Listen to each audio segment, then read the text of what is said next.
Hello friends, नमस्कार। कैसे हैं आप सब। मैं आपका अपना मित्र एडवोकेट एस मिश्रा लीगल दर्पण चैनल में स्वागत करता हूं। फ्रेंड्स, आज मैं चर्चा करने वाला हूं कि प्रोबेट क्या होता है, प्रोबेट क्यों बनाया जाता है और प्रोबेट के लिए कौन एप्लीकेशन कोर्ट में दे सकता है, कौन इसके लिए एलिजिबल होते हैं। तो इसी टॉपिक के बारे में आज मैं चर्चा करूँगा। तो इसे जानने के लिए वीडियो को लास्ट तक देखिएगा और वीडियो देखने के बाद अच्छा लगे तो चैनल को ज़्यादा से ज़्यादा सब्सक्राइब, लाइक और शेयर कीजिएगा। तो आइए फ्रेंड्स जानते हैं। फ्रेंड्स, जैसा कि आप लोगों को पता होगा कि जब वसीयत बनाते हैं तो जो वसीयत बनाने वाला व्यक्ति होता है, जब उनकी मृत्यु हो जाता है उसके बाद ही जिस व्यक्ति के लिए वो वसीयत बनाते हैं वो व्यक्ति का उस पर अधिकार होता है। जिस प्रॉपर्टी के लिए उसने वसीयत बनाए होंगे उस प्रॉपर्टी पे अधिकार जो है, जब जो व्यक्ति वसीयत करता होते हैं, जो वसीयत को बनाए हैं, वो व्यक्ति जब मृत्यु को प्राप्त कर लेते हैं उसके बाद ही जिनको वो प्रॉपर्टी वसीयत के रूप में देते हैं वो व्यक्ति उस पर मालिक उनका बन सकते हैं, उस पर उनका अधिकार हो सकता है। लेकिन क्या उस अधिकार को प्राप्त ऐसे तो नहीं कर सकते हैं। उस अधिकार को प्राप्त करने के लिए उनको क्या है कि कोर्ट से प्रोबेट लेना पड़ता है। यानी कहने का मतलब है कि प्रोबेट का यदि डेफिनीशन समझा जाए तो डेफिनीशन के रूप में हम कह सकते हैं कि प्रोबेट वसीयत का प्रमाणीकरण जो कोर्ट के द्वारा किया जाता है उसे ही प्रोबेट कहा जाता है। यानी कहने का मतलब कि वसीयत को एग्जीक्यूट करने के लिए जो कोर्ट में एप्लीकेशन दिया जाता है और कोर्ट उस पर जो सर्टिफिकेट इशू करता है, उस वसीयत को एग्जीक्यूट करता है, निष्पादित करता है, उसे ही हम प्रोबेट कहते हैं। प्रोबेट का डेफिनीशन यानी डिटेल में जो है वो इंडियन सक्सेशन एक्ट के 264 सेक्शन से लेके 300 तक में बताया गया है। अब बात आता है कि प्रोबेट कौन कर सकता है। प्रोबेट के लिए वो व्यक्ति कर सकते हैं जिनका नाम वसीयत में एग्जीक्यूटर के रूप में शामिल किया गया है। यदि वो व्यक्ति नहीं है तो जो भी बेनिफिशियरी है उनमें से कोई भी व्यक्ति प्रोबेट के लिए कोर्ट में एप्लीकेशन दे सकता है। अब अगला प्रश्न है कि प्रोबेट के एप्लीकेशन में क्या क्या चीज़ें होनी चाहिए, क्या क्या बात उसमें होनी चाहिए, क्या फैक्ट होना चाहिए।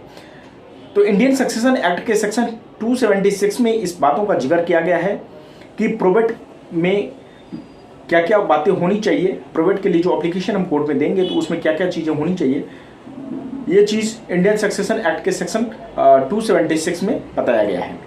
सबसे पहले जो प्रोबेट को जो एग्जीक्यूटर हैं, जो प्रोबेट के लिए एप्लीकेशन दे रहे हैं कोर्ट में, उनका नाम होनी चाहिए, उनका एड्रेस होना चाहिए, उनका एज होना चाहिए, उनका ऑक्यूपेशन होना चाहिए कि क्या करते हैं वो, उनका यानी कहने का मतलब है कि जो प्रोबेट के लिए एप्लीकेशन कोर्ट में दे रहे हैं उनका पूरा डिटेल होना चाहिए।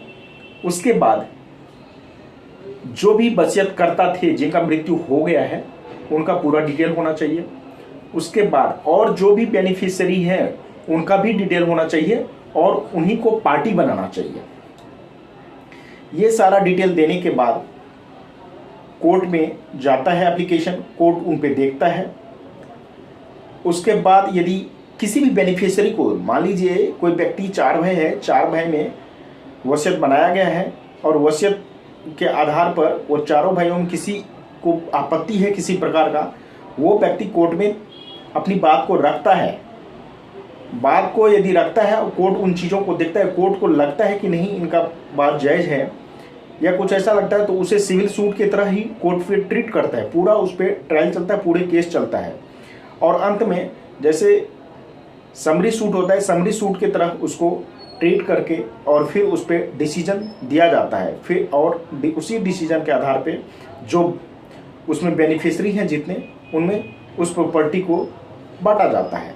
तो कहने का मतलब ये है मोटे तौर पर कि प्रोबेट हम इसलिए प्रोबेट के लिए एप्लीकेशन बनाते हैं, प्रोबेट हम इसलिए लेते हैं जिससे कि वसीयत जो हमारा बनाया गया है उस वसीयत का हमें निष्पादन करना है, उसको निष्पादित करने के लिए हम प्रोबेट का सहारा लेते हैं, हम प्रोबेट कोर्ट से लेते हैं। अब बात आती है कि मान लीजिए कोई व्यक्ति यदि प्रोबेट नहीं करता है, जो भी वसीयत है उसका, उस वसीयत के आधार पर अपने संपत्ति को आपस में बांट लिए। देखिए, प्रोबेट का जरूरत ही तभी पड़ता है जब किसी व्यक्ति को वसीयत जो बनाया गया है उस वसीयत के आधार जो है वसीयत में, उस वसीयत में किसी भी व्यक्ति को कोई कन्फ्यूज़न है, उनको लगता है कि नहीं ये चीज़ें तो नहीं होना चाहिए, इसके बदले में ये चीज़ें होनी चाहिए, इसी के लिए कोर्ट में क्या करते हैं लोग, प्रोबेट के लिए चले जाते हैं। वैसे प्रोबेट का प्रोविज़न ही इसीलिए किया गया है इंडियन सक्सेशन एक्ट में कि जो वसीयत है, वसीयत ये भी हो सकता है कि वसीयत जब बनेगा तो वसीयत में जो भी व्यक्ति हैं, जो वसीयत करता होते हैं, हो सकता है ये चीज़ें कि वो किसी के फोर्स में भी आके वसीयत में जो अपना वसीयत बनाए हैं उसमें जो भी प्रॉपर्टी का डिवाइडेशन किए हैं, जो भी प्रॉपर्टी का बंटवारा किए हैं, वो प्रॉपर्टी किसी के दबाव में आके भी थोड़ा कम ज़्यादा कर सकते हैं। तो इन सब चीज़ों का क्लियरिफिकेशन के लिए यदि प्रोबेट को लिए कोर्ट में एप्लीकेशन दे देते हैं तो वो चीज़ें सही होता है कि किसी को कोई कन्फ्यूज़न नहीं होता है। कल के डेट में कोई पार्टी उस विल को चैलेंज ना कर पाए। जो विल है, जो वसीयत बनाया गया है, उस वसीयत के आधार पर ही यदि अपने में प्रॉपर्टी को बंटवारा कर लेते हैं तो कल हो सकता है कि कोई पार्टी जो है जिनका उसमें जो बेनिफिशियरी हैं वो बेनिफिशियरी उस विल को चैलेंज करने के लिए कोर्ट में पिटीशन फाइल कर सकते हैं, लेकिन उस विल को चैलेंज नहीं करें। इसके लिए सबसे पहले प्रोबेट का ही सहारा लेना चाहिए कि प्रोबेट के द्वारा ही उस वसीयत को एग्जीक्यूट करा लेना चाहिए, जिससे कि ये प्रश्न उठे ही ना कि इस वसीयत में कुछ गड़बड़ी था या नहीं था। क्योंकि प्रोबेट यदि हो गया, प्रोबेट के द्वारा यदि कोर्ट के द्वारा यदि उस विल का निष्पादन किया गया है, एग्जीक्यूट किया गया है, एग्जीक्यूशन किया गया है, प्रोबेट इशू हो गया है कोर्ट से, तो उस पर कोई इस तरीके का चैलेंज का, उस विल को चैलेंज करने का कोई प्रश्न नहीं उठता है। तो आप लोगों ने आज जाना कि प्रोबेट क्या होता है, इसका प्रोविज़न कहाँ पे है और प्रोबेट के लिए जो एप्लीकेशन डालते हैं उसमें क्या क्या चीज़ें होनी चाहिए। अगर आपको कोई कन्फ्यूज़न हो तो आप मुझे कमेंट करके पूछिएगा, मैं उसका जवाब देने का कोशिश करूँगा।